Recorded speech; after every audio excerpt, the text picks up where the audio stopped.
السلام عليكم ورحمة الله وبركاته. إن الحمد لله نحمده ونستعينه ونستهديه ونستغفره ونتوب إليه ونتوكل عليه ونعوذ بالله من شرور أنفسنا وسيئات أعمالنا. من يهد الله فهو المهتد ومن يضلل فلن تجد له وليا مرشدا.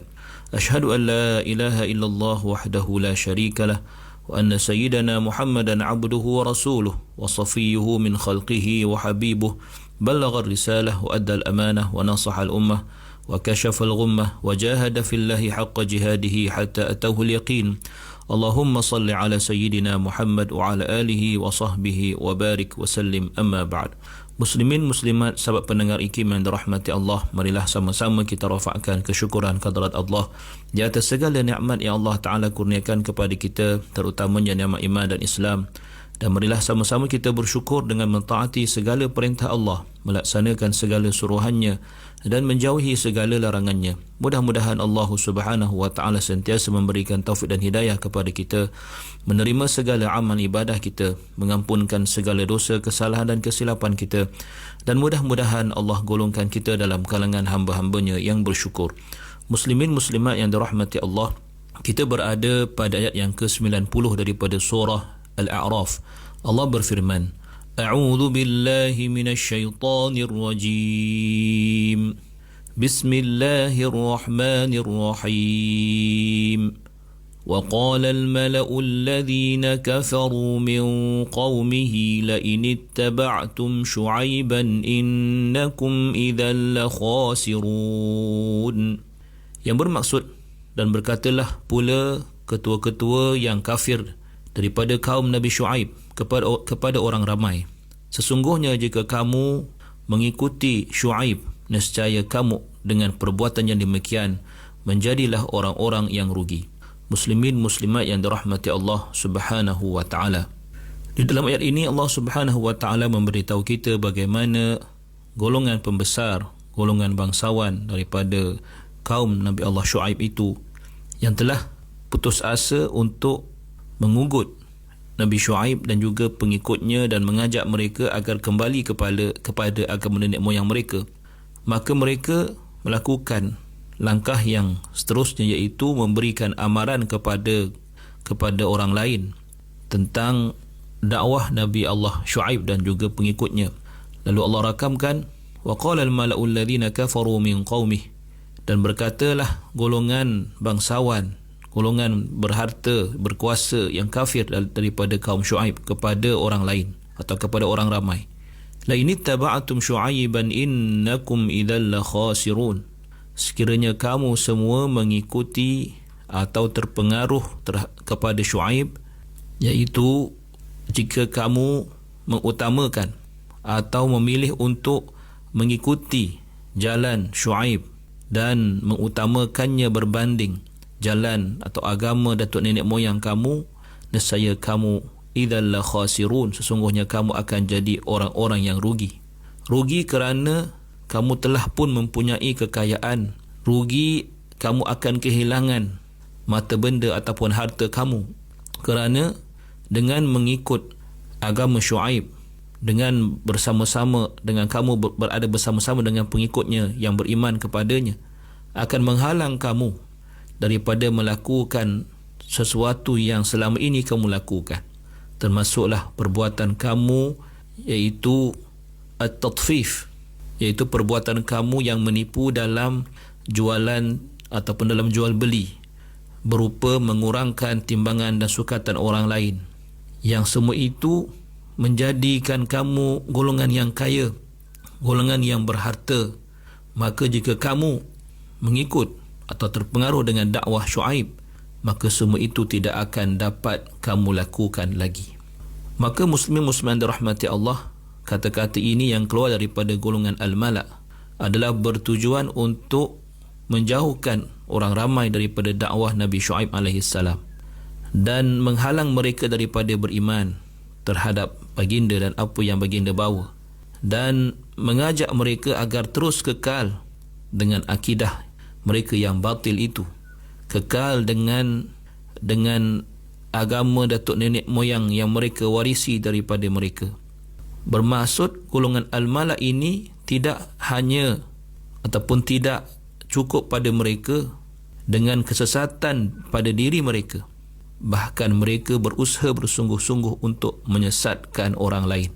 Dan kesungguhan al-mala dalam mempengaruhi orang ramai ini terselah pada apa yang Allah nyatakan di dalam ayat ini, adanya beberapa bentuk penegasan ataupun sesuatu yang menunjukkan bahawa mereka bersungguh-sungguh dalam melakukannya kerana mereka hendak menipu orang yang mendengar, hendak menipu orang ramai. Bermaksud mereka hendak menyatakan bahawa kata-kata mereka itu, ungkapan mereka itu tidak lain tidak bukan hanyalah untuk memberikan atau bertujuan untuk mendatangkan kebaikan kepada umat mereka, melainkan ingin melihat kebaikan buat umat mereka dan tidak rugi jika tidak mengalami kerugian, melainkan jika mereka terus ingin mengikut atau menuruti dakwah Nabi Syuaib alaihissalam. Muslimin muslimat yang dirahmati Allah. Seterusnya kita lihat ayat yang ke-91 daripada surah Al-A'raf. Allah berfirman, A'udzu billahi minasyaitonir rajim. فَأَخَذَتْهُمُ الرَّجْفَةُ فَأَصْبَحُوا فِي دَارِهِمْ جَاثِمِينَ. Yang bermaksud, maka mereka dibinasakan oleh gempa, lalu menjadilah mereka mayat-mayat yang tersungkur di tempat masing-masing. Muslimin muslimat yang dirahmati Allah. Setelah segala usaha dakwah dijalankan oleh Nabi Syuaib alaihissalam, dan berimanlah daripada kaumnya orang yang beriman, dan kufurlah daripada mereka orang yang kufur, maka Allah nyatakan di dalam ayat ini apakah pengakhirannya dengan firman-Nya, A'udzubillahi minasyaitonir rajim, fa akhadhathumur rajfatu fa asbahu fi darihim jathimin. Bermaksud, mereka telah dihukum oleh Allah Subhanahu wa taala dengan didatangi suatu bentuk bala berupa ar-rajfah, iaitu gempa bumi yang dahsyat. Lalu mereka akibat daripada gempa bumi itu, mereka menjadi manusia-manusia yang mati tersungkur di atas muka mereka, tidak bergerak-gerak lagi. Imam Ibn Kathir menyatakan bahawa Allah Subhanahu wa taala memberitahu di sini di dalam ayat ini bahawa mereka dihukum oleh Allah dengan gempa atau goncangan bumi yang kuat, seperti mana kaumnya dahulu menggemparkan Nabi Syuaib dan pengikutnya dan menjanjikan mereka untuk menghalau Nabi Syuaib dan orang beriman daripada negeri mereka. Di dalam surah Hud, Allah nyatakan bahawa mereka dihukum dengan as-sayhah, dan ia sesuai dengan tindak tanduk mereka apabila mereka melakukan provokasi terhadap Nabi Allah Syuaib. Di dalam ayat yang ke-87 daripada surah Hud, Allah berfirman, A'udzubillahi minasyaitonir rajim. قالوا يا شعيب أصلاتك تأمرك أن نترك ما يعبد آباؤنا أو أن نفعل في أموالنا ما نشاء إنك لأنت الحليم الرشيد. Yang bermaksud, mereka berkata, wahai Syuaib, adakah sembahyangmu atau salatmu yang banyak itu menyuruhmu perintahkan kami supaya meninggalkan apa yang disembah oleh datuk nenek kami, atau supaya kami lakukan apa yang kami suka melakukannya dalam menguruskan harta kami? Sesungguhnya engkau, wahai Syuaib, adalah orang yang penyabar, lagi bijak berakal. Maka bagaimana pula engkau menyuruh kami melakukan perkara yang bertentangan dengan kebiasaan kami? Muslimin muslimat yang dirahmati Allah. Maka balasan Allah terhadap mereka dinyatakan dalam ayat 94 surah Hud juga. Allah berfirman, A'udzubillahi minasyaitonir rajim. ولما جاء أمرنا نجينا شعيبا والذين آمنوا معه برحمة منا وأخذت الذين ظلموا الصيحة فأصبحوا في ديارهم جاثمين. Yang bermaksud, dan ketika kami datang masa pelaksanaan perintah kami selamatkan Nabi Syuaib beserta dengan umatnya yang beriman dengan rahmat dari kami, dan orang-orang yang zalim itu dibinasakan oleh letusan suara yang menggemparkan bumi, lalu menjadilah mereka mayat-mayat yang tersungkur di tempat masing-masing. Muslimin muslimat yang dirahmati Allah. Di dalam surah Asy-Syu'ara ayat yang ke-187, sehingga 189 juga ada menyatakan tentang bentuk azab yang Allah berikan kepada kaum Syuaib ini. Allah berfirman, a'udzubillahi minasyaitonir rajim, فأسقط علينا كسفا من السماء إن كنت من الصادقين قال ربي أعلم بما تعملون فكذبوه فأخذهم عذاب يوم الظلة إنه كان عذاب يوم عظيم. Yang bermaksud, oleh itu gugurkanlah atas kami ketul-ketul yang membinasakan dari langit jika betul engkau dari orang-orang yang benar. Nabi Syuaib berkata, Tuhanku lebih mengetahui akan apa yang kamu lakukan. Mereka tetap juga mendustakannya. Lalu mereka ditimpakan azab seksa hari awan mendung. Sesungguhnya kejadian itu adalah merupakan azab seksa hari yang amat besar huru-haranya. Muslimin muslimat yang dirahmati Allah. Di dalam surah Syuara pula menyatakan, surah Syuara ini Allah menyatakan bahawa azab yang Allah turunkan kepada mereka berbentuk azabu yaumil dhullah ini adalah kerana disebabkan kata-kata mereka atau cabaran mereka. Mereka mencabar Nabi Allah Syuaib AS dengan firman-Nya, فَأَسْقِطْ عَلَيْنَا كِسَفًا مِنَ السَّمَاءِ, turunkanlah ke atas kami ketulan-ketulan azab daripada langit. Maka Allah Subhanahu wa Ta'ala memberitahukan kepada kita bagaimana bentuk azab itu, bahawa Allah timpakan kepada mereka azab yaumil dhullah, azab pada hari teduhan. Ad-dhullah bermaksud teduhan, kerana dinyatakan bahawa pada hari tersebut Allah telah membuatkan mereka keluar daripada rumah-rumah mereka kerana keadaan terlalu panas. Lalu Allah bawakan awan yang menyejukkan mereka, lalu mereka berkumpul di bawah teduhan awan itu yang sejuk dan menyenangkan. Tiba-tiba Allah Subhanahu wa Ta'ala turunkan api dari langit yang membunuh mereka.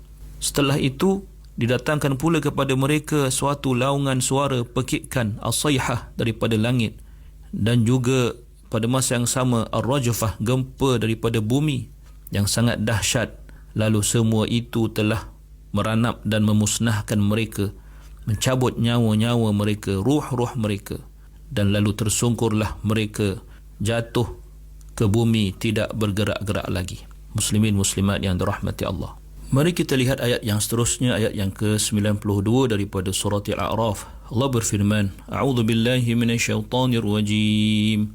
Alladzina kadzdzabu Syu'aiban ka'an lam yaghnaw fiha. Alladzina kadzdzabu Syu'aiban kanu humul khasirin. Yang bermaksud orang-orang yang mendustakan Nabi Syuaib punah ranah, seolah-olah mereka tidak pernah mendiami negeri itu. Orang-orang yang mendustakan Nabi Syuaib, merekalah orang-orang yang rugi. Muslimin muslimat yang dirahmati Allah. Allah Subhanahu wa Ta'ala dalam ayat ini menjelaskan suatu ketetapan Allah, siapakah sebenarnya yang rugi. Adakah Nabi Syuaib dan orang-orang beriman, ataupun mereka yang dihukum Allah dengan bala yang begitu hebat itu. Allah menyatakan mereka yang mendustakan Syuaib dan berkata yang bukan-bukan tentangnya, dan mengunggutnya dan pengikut-pengikutnya untuk dihalau keluar daripada kampung dan negeri mereka. Sungguhnya mereka itu yang menyatakan demikian tatkala diturunkan hukuman daripada Allah Subhanahu wa Ta'ala. Mereka sama sekali seolah-olah tidak pernah tinggal atau menetap di rumah-rumah mereka dengan menikmati kesenangan dalam kehidupan yang sewajarnya, kerana ia merupakan suatu jawapan kepada persoalan apabila kaum Nabi Allah Syuaib mengunggut baginda dan juga pengikutnya bahawa kami akan menghalau kamu wahai Syuaib dan orang-orang yang beriman bersama-samamu daripada kampung kami. Maka ia jawapan daripada Allah Subhanahu wa Ta'ala bahawa orang yang mengunggut Syuaib dan orang-orang yang beriman bersama baginda dan mengancam mereka untuk menghalau atau untuk mengusir mereka daripada kampung mereka, sungguhnya akibat yang mereka tanggung ialah merekalah sendiri yang dihancurkan dan diusir secara hakiki daripada negeri dan kampung mereka, seolah-olah mereka tidak pernah tinggal di situ, kerana semuanya telah dimusnahkan Allah Subhanahu wa Ta'ala sama sekali. mereka mati tersungkur ke bumi bersama-sama dengan kekufuran dan keegoan mereka. Muslimin muslimat yang dirahmati Allah. Dan Allah menyatakan satu hakikat lagi yang berbunyi, alladzina kadzabu syu'aiban kanu humul khasirin, dan mereka yang mendustakan Syuaib dan kufur terhadap dakwah yang dibawanya, merekalah orang yang rugi serugi-ruginya, dengan kerugian yang sebenar, kerugian di dunia dan kerugian di akhirat. Aqulu qawli hadha wa astaghfirullahal azim li wa lakum. Wassalamu alaikum warahmatullahi wabarakatuh.